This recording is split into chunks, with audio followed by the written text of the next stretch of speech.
챕터 7. 아들과의 대화, 딸의 시선. 에피소드 1. 어른이 되면 알게 될 거라고. 서울 서촌의 초저녁, 하늘은 붉게 물들다 어느덧 짙은 남색으로 가라앉고 있었다. 오대호는 집에서 가까운 골목길 포장마차에 앉아 있었다. 마주한 자리엔 첫째 아들 오진우. 21살, 대학 3학년. 성격은 무던하고 생각은 많은 듯 보이지만 말수는 적은 편이다. 포장마차 위로 조명이 반쯤 꺼진 전구처럼 흔들렸다. 두 사람 앞엔 소주 한 병과 오징어 볶음, 그리고 얼큰한 국물 떡볶이가 놓여 있었다. 아빠는 이런데 잘 안 오시잖아요. 진우가 잔을 채우며 말했다. 오늘은 그냥 맥없이 하루가 끝나더라. 사람도 그립고 말도 좀 하고 싶고. 회사 일이요? 대우는 고개를 끄덕이며 잔을 들었다. 정확히 말하면 이제 내 회사 일이야. 데오테크. 이름값을 해야지. 진우는 고개를 끄덕이면서도 살짝 미소를 지었다. 좀 이상해요. 갑자기 아빠가 사장님이 됐다는 게. 나도 이상하다. 아직은 어색해. 회의실 들어가서 사람들 앞에 서면 자꾸 뒤를 돌아보게 돼. 예전엔 늘 윗사람이 있었는데 이제는 내가 맨 앞이잖아. 진우는 잔을 비우고 한참을 말없이 국물만 떠먹었다. 대우는 그 침묵 속에서 뭔가 꺼내야겠다는 듯 말했다. 진우야, 너는 나 같은 삶 어때 보이냐? 아들은 눈을 피하지 않고 아버지를 바라봤다. 안정적이지만 좀 답답해 보여요. 답답해? 대우는 웃음을 지었다. 어디서 그런 말을 배웠냐? 배운 게 아니라 그냥 느껴졌어요. 어릴 때부터. 아빠는 항상 회사 갔다 오면 피곤해 보였고 집에서는 잘 웃지도 않았어요. 근데도 늘 버텨야 한다. 책임감 이런 말만 했잖아요. 대우는 말문이 막혔다. 그 말들은 분명히 지켜야 할 말들이었지만 정작 가족에게 어떻게 들렸는지 생각해 본 적은 없었다. 그건 아빠가 말이야. 어른으로서 해야 할 선택이었어. 회사에선 누구 하나 실수하면 그 여파가 다 같이 오는 거고 내가 잡아야 하는 일들이 많았지. 아빠는 그게 옳은 길이라고 생각했어. 그건 알겠어요. 진우는 잔을 다시 채웠다. 근데 그게 꼭 아빠의 삶은 아니었던 것 같아요. 그냥 역할 같았어요. 그 말에 대우는 마치 누군가 뒤통수를 친 듯 멍해졌다. 역할이라는 말, 자신이 살아온 인생 전체를 덮어버릴 수 있는 말이었다. 그는 잔을 들었지만 입에 대지는 않았다. 요즘 친구들은요, 진우가 말했다.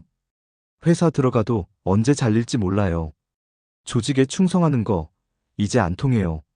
우린 자기 삶이 제일 중요하다고 배워요.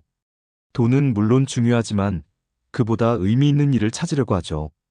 대우는 아들의 말을 들으며 뭔가 알 수 없는 혼란감을 느꼈다. 그게 철없고 허무맹랑하다고 느껴지기보다 오히려 자신이 언젠가 가졌던 마음과 어렴풋이 닿아 있다는 사실 때문에. 그는 조심스레 물었다. 그럼 넌 앞으로 어떤 삶을 살고 싶니? 진우는 그 질문에 오래 망설이지 않았다. 아직은 잘 모르겠어요. 근데 한 가지는 확실해요. 내가 뭘 선택하든 내가 납득할 수 있어야 해요. 남들 때문에 선택하진 않을 거예요. 그 말에 대우는 잔을 기울이며 깊은 숨을 내쉬었다. 아들이 자랐다는 것을 느꼈다. 예전에는 그런 건 나중에 알게 된다는 말로 퉁쳤겠지만 지금은 그 말이 자신에게 돌아오는 부메랑처럼 느껴졌다. 어른이 되면 알게 될 거야. 그는 말했다. 그러자 진우는 고개를 젓듯 웃었다. 아빠, 그 말, 저 되게 싫어해요. 왜?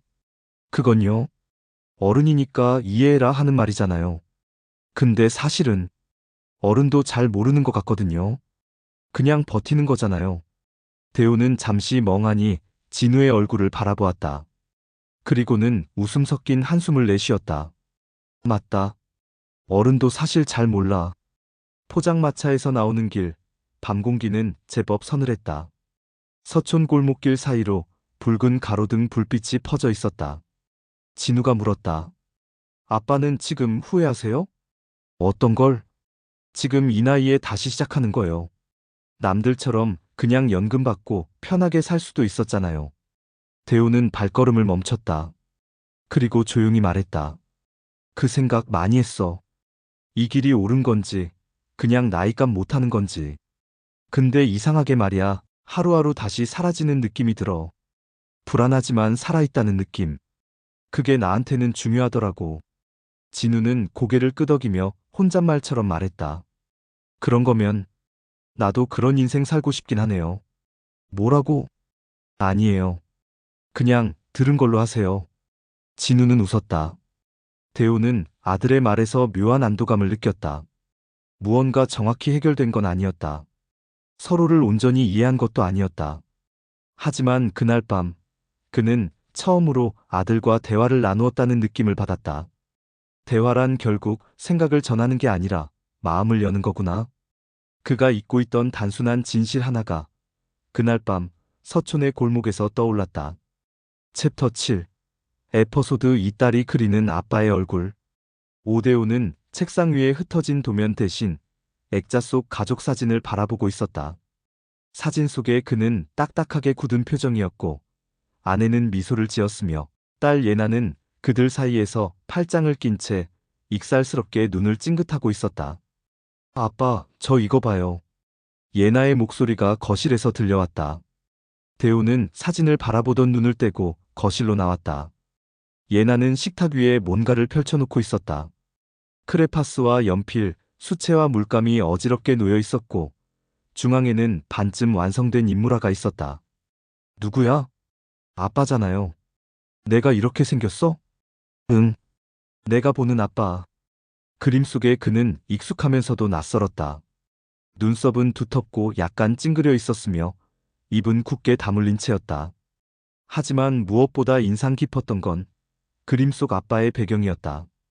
그 주위에는 수많은 작은 인물들이 흐릿하게 그려져 있었는데 그 모두가 아빠를 올려다보고 있었다.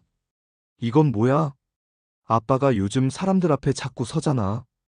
회의, 미팅, 발표 근데 나는 아빠가 너무 혼자 있는 것처럼 보여.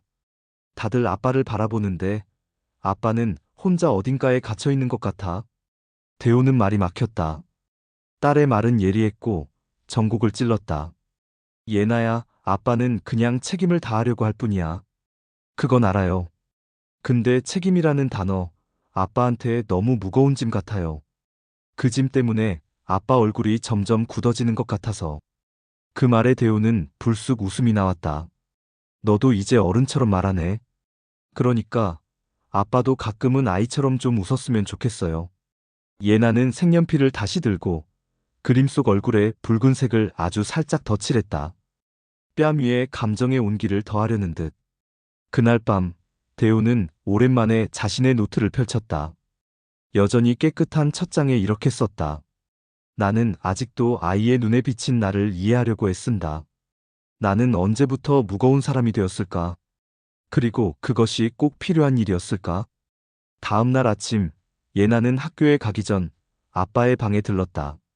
책상 위에 놓인 노트를 보고 슬쩍 읽더니 포스트잇에 한 줄을 적어 붙여 놓았다. 무거운 사람도 가벼운 웃음이 필요해요. 예나가. 대우는 포스트잇을 보며 오랫동안 침묵했다. 가족이란 때로는 손을 잡지 않아도 옆에 있다는 걸 느끼게 하는 존재임을 새삼 깨닫는 순간이었다. 며칠 후 아내는 대우에게 말을 건넸다. 예나가 아빠를 그린 그림 학교 전시회에 냈대요. 그래? 뭐라 써붙였는데? 무거운 사람은 가끔 울고 싶을 수도 있어요.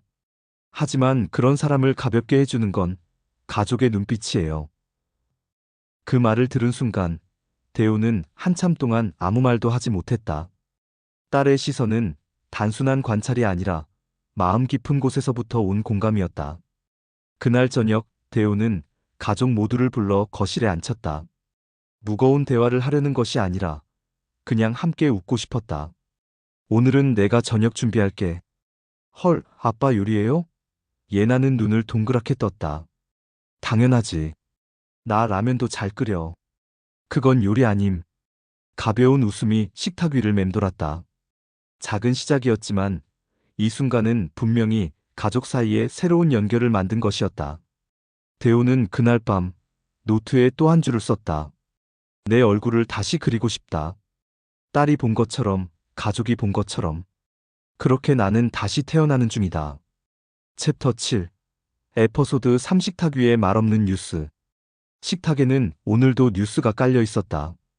아침 식사보다 먼저 자리 잡은 건 말없는 긴장이었다. 된장국 식었어. 데워줄까? 아내 미정이 묻는다. 늘 그렇듯 조용한 목소리였다. 대우는 젓가락을 집으려다 멈칫했다. 아냐? 괜찮아. 그의 대답에는 힘이 없었다. 아니, 일부러 힘을 뺐다고 해야 맞았다.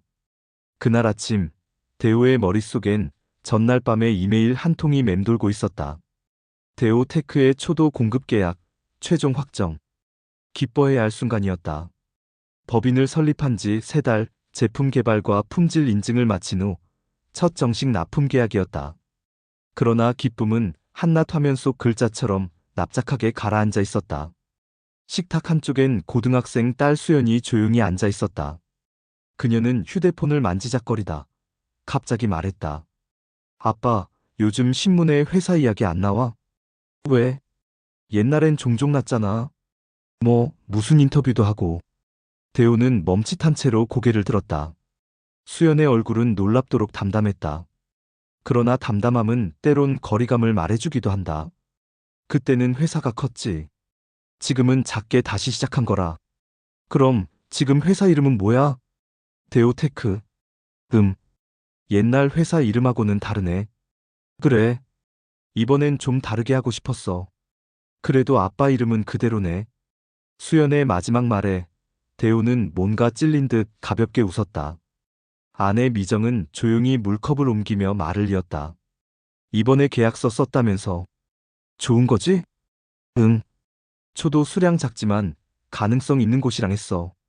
유통망은 아직 부족하지만 나쁘지 않아. 대우는 말을 이으며 속으로 스스로를 납득시키려 했다. 그러나 그 말이 진짜 가족에게 얼마나 전달되는지는 잘 모르겠었다. 수연이 다시 휴대폰을 내려놓고 말했다. 아빠는 언제쯤 괜찮아질 것 같아? 뭐가? 그냥 우리 집 분위기 같은 거. 다들 말이 없잖아. 그 말에 대우는 젓가락을 내려놓았다. 식탁 위에는 된장국, 김치, 계란말이, 조기 한 마리. 늘 그래왔던 아침 식사. 하지만 말이 섞이지 않으면 이건 마치 음식이 아니라 하나의 무대 같았다. 말이 없는 뉴스, 감정이 눌린 대본, 그리고 서로가 연기하고 있는 무언가. 그럴 수도 있겠다. 뭐가요? 아빠도 이 분위기 편하진 않아. 그럼 왜 아무 말 안 해요? 미안해. 어떻게 말을 꺼내야 할지 모르겠더라. 수연은 대답하지 않았다. 식탁 위에 남은 음식들을 하나씩 바라보다가 포크로 계란말이를 찢었다. 아빠도 불편하면 우리도 느껴요. 그랬구나. 근데 어쩔 땐 아빠가 우리한테 미안하다고 말하는 게 더 불편해요. 대우는 멈췄다. 그 말은 예상치 못한 방향에서 날아온 화살 같았다. 왜? 미안하다는 말 뒤에 또 뭔가 짊어져야 할 것 같은 기분이 들어요. 미정이 그제야 식탁에 앉았다. 그녀도 조용히 말한다. 사실 나도 가끔은 그래. 당신이 너무 많은 걸 혼자 감당하려고 하는 거. 혼자서 감당해야지. 당신들이 더 힘들어지지 않게 하려고. 그런데 그게 더 벽처럼 느껴질 때가 있어. 힘든 티를 내면 안 되는 게 아니고 그냥 같이 가자고 말하면 좋겠는데. 그게 그렇게 어려운 걸까? 대우는 말문이 막혔다. 이 가족의 대화는 항상 조심스럽게 꺼내져야 했고 그 사이엔 감정이 아닌 논리가 먼저 지나가야 했다. 자신이 만들어 놓은 질서였다. 하지만 그 질서가 어느덧 그들을 침묵 속에 가두고 있었는지도 몰랐다. 미안해, 진짜로. 이번 계약은 작은 걸음이지만 내가 뭔가 해냈다고 느꼈어. 그런데 집에선 괜히 티내기 싫었어. 기대하게 만들고 싶지 않았거든. 근데 우린 그냥 아빠가 무슨 생각하는지 알고 싶은 거예요. 잘 안 풀려도 괜찮으니까. 수연이 말했다. 그 말은 어른스럽게 들리기도 했고 동시에 안타까웠다. 아이에게 이런 마음을 품게 했다는 것이. 대우는 조용히 말했다. 오늘 저녁에 시간 괜찮으면 다 같이 외식할까? 미정과 수연은 서로를 바라봤다. 좋아요. 나도. 간단한 제안. 어쩌면 평범한 가족이라면 특별하지도 않을 제안. 하지만 대호 가족에겐 그것만으로도 새로운 시작의 예고였다. 식탁 위의 뉴스는 오늘 처음으로 소리를 가졌다. 그리고 그 소리는 아주 작지만 분명히 변화의 조짐을 담고 있었다.